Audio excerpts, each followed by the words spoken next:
Good morning student. In previous video we have to learn basic, which is a substance, which is a matter and which is a mixture. कशाला म्हणत असता, matter कशाला म्हणता, mixture कशाला म्हणता, substance कशाला म्हणता, हे आपण मागील व्हिडिओमध्ये बघितलं आहे. In this video we have to see elements आपण आता लर्न करणार आहे की एलिमेंट्स कशाला म्हणत असतात. See, try this. Take water in a teapot and cover it. Heat the water to a boil. What do you see on the inside of the lid? बघा, आपल्याला पाणी घ्यायचं आहे टीपॉटवरती, म्हणजे त्याला कवर ठेवायचं आहे. कवर केल्याच्यानंतर हीट करायचं आहे आपल्याला, त्याला म्हणजे बॉईल करायचं आहे भरपूर वेळ.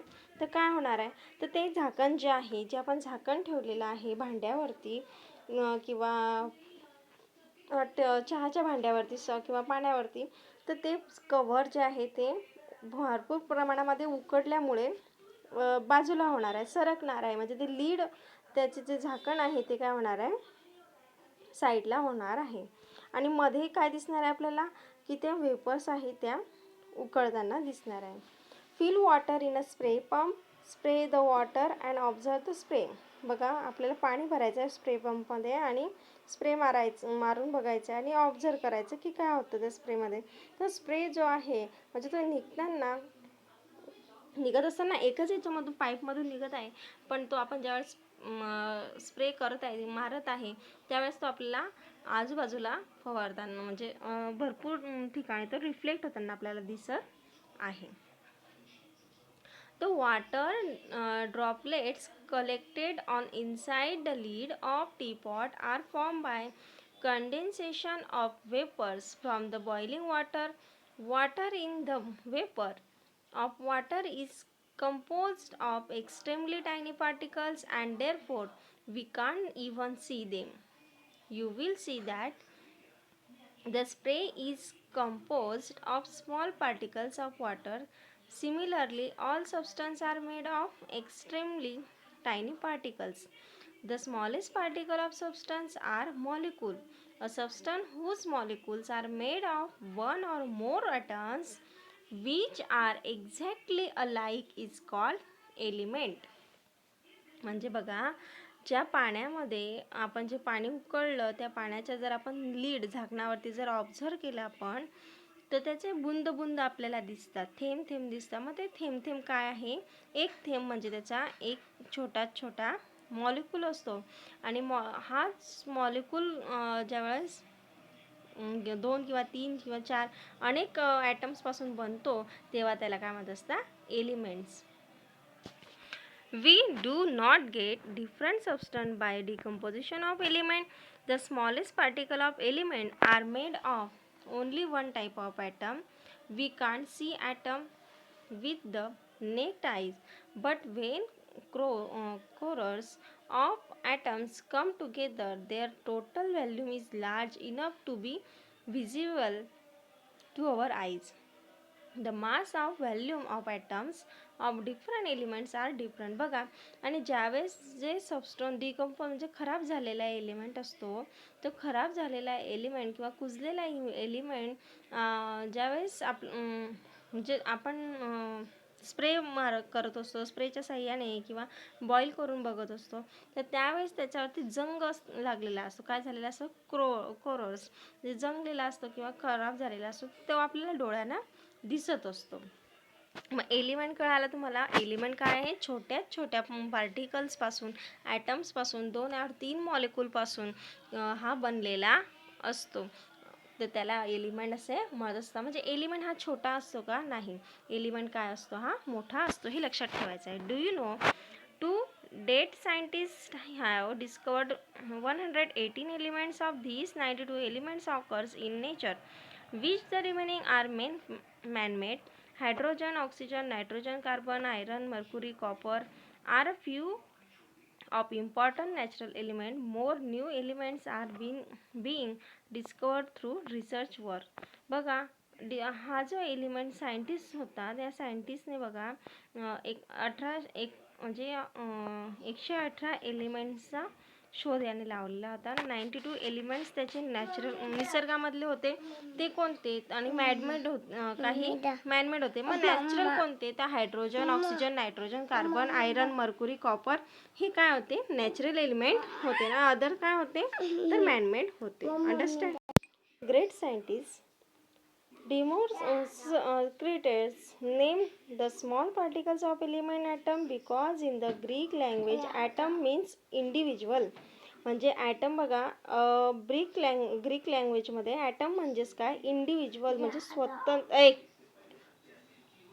In 1803 John Dalton proposed his theory stating that atoms can't be created or divided into smaller particles or destroyed. He used certain symbols to represent element. 1803 मध्ये जॉन डॉल्टन यांनी ही थेरी जी आहे डिस्कवर केली होती की एलिमेंटची थेरी म्हणजे स्मॉलर पार्टिकल जो आहे त्याला जर आपण डिस्ट्रॉय केला त्याला म्हणजे किंवा त्याचे जो मॉलिक्यूल आहे एलिमेंट आहे त्याचे जर आपण तुकडे केले तर ते छोट्या छोट्या पार्टिकल्समध्ये आपल्याला दिसणार आहे किंवा ते आपल्याला डिवाइड झालेले आपल्याला दिसणार आहे. He use certain symbols to represent element. मग याने सिम्बॉलसुद्धा रिप्रेझेंट केलेले आहे एलिमेंटला. बघा फॉर एक्झाम्पल कॉपरचा एलिमेंट दिलेला आहे सी. कॉपर बघा याचा सिम्बॉल दिलेला आहे सी. सल्फरचा प्लस दिलेला आहे आणि हायड्रोजनचा डॉट दिलेला आहे. असे सिम्बॉल्स दिले जसं ऑक्सिजनचा ओ, नंतर नायट्रोजनचा N2. अशा पद्धतीने त्याने सिम्बॉल्स दिलेले आहेत. देन आहे oxygen occur in nature in gaseous state. 2 atoms or oxygen are joined to form molecule of oxygen which has an independent existence. Oxygen in air is always in molecule state.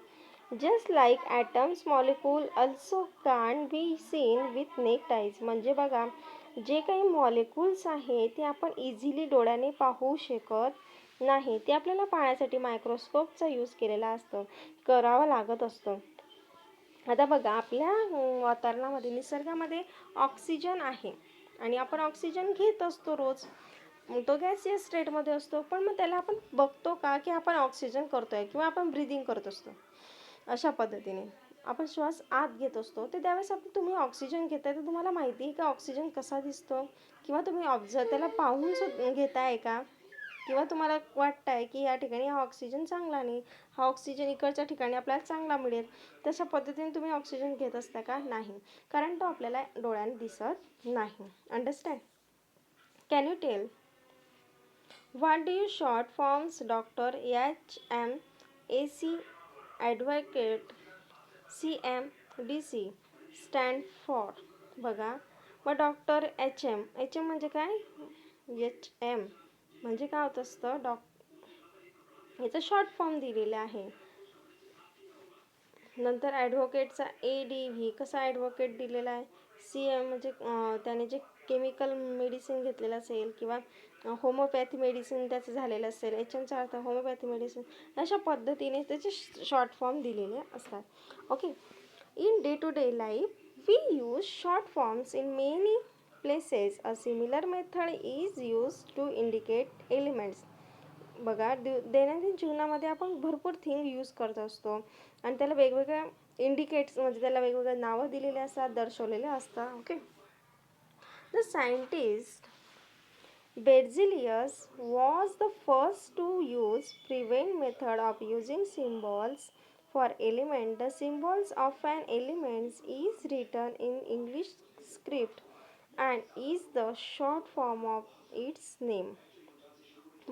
जो scientist होता बेर्लिस याने हे एलिमेंटला represent केलं होतं म्हणजे त्याने एलिमेंटला नावं दिली होते. मग त्याने इंग्लिश स्क्रिप्ट म्हणजे इंग्लिश नावं दिले होते एलिमेंट्सला शॉर्ट फॉर्ममध्ये. जसं की हायड्रोजन आहे तर H म्हटलं जाईल असं किंवा ऑक्सिजनला O म्हणायचं, O नाव द्यायचं. अशा पद्धतीने त्याने इंडिकेट केले होते. Okay. Understand. Some elements and their symbols are listed in the table alongside.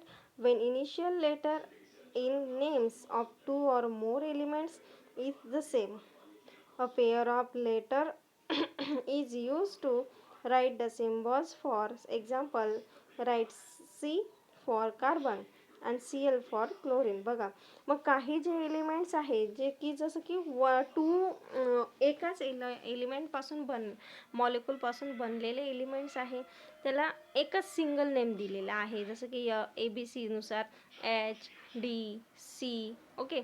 आणि जे काही 2 किंवा जास्त एलिमेंट्सपासून मॉलिक्यूलपासून बनलेले एलिमेंट्स, ते त्याला त्याचं फर्स्ट नेम, सेकंड नेम किंवा थर्ड नेम या पद्धतीने दिलेला आहे. See alongside table.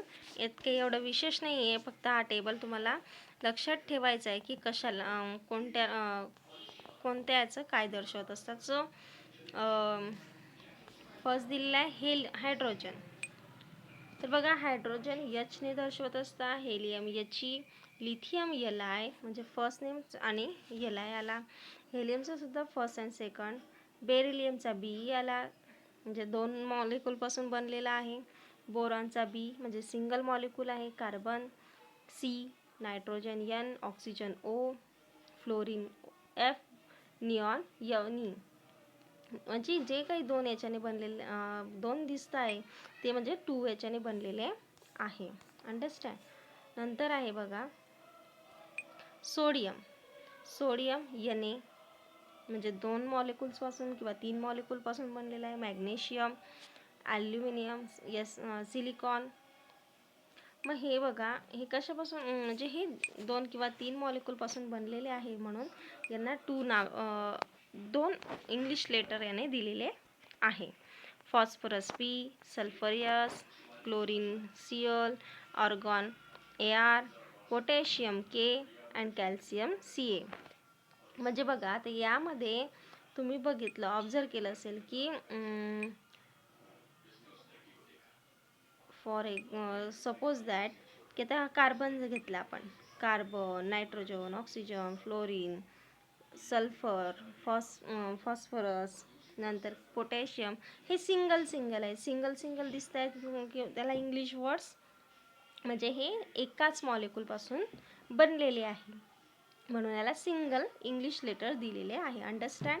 यामध्ये एवढंच लक्षात ठेवायचं आहे तुम्हाला की बोरॉनला B कॅपिटल नेम दिलेला आहे, कार्बनला C, नायट्रोजनला N. अशा पद्धतीने हा टेबल तुम्हाला लर्न करायचा आहे. Do you understand? Don't forget.